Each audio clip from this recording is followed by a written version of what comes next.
খাসির মাংস রান্না হচ্ছে। পেঁয়াজ রসুন দিয়ে মাখিয়ে রাখা মাংস তেলের করে দিয়ে দিয়েছি। দেখো বেটে রাখা জিরে, ধনে আর শুকনো লঙ্কা বাটা সেটা এখন দিয়ে দেবো। হলুদ, লবণ, গরম জল করে রেখেছিলাম, সামান্য একটু জল দিয়ে কষিয়ে নেব। কারণ কষানোটা যদি ভালো না হয় তাহলে তো মাংসটার টেস্টটা ততটা সুন্দর হবে না। এই জন্য একটু জল দিয়ে কষিয়ে নেব। দেখো মাংস কষানো হচ্ছে। এক পিস মাংস তুলে রাখি খাওয়ার জন্য। কষানোটা গরম জল দিয়ে দেব, গরম করে রেখেছিলাম।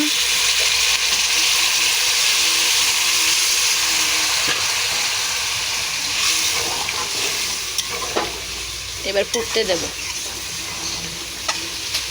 দেখো গরম মশলা দিয়ে নামিয়ে নিয়েছি। খাসির ঝাল ঝাল মাংস। দেখো আমার বোন আবার একটু টেস্ট করতে যাচ্ছে। খাসির মাংস দেখলে সবারই একটু লোভ লাগে।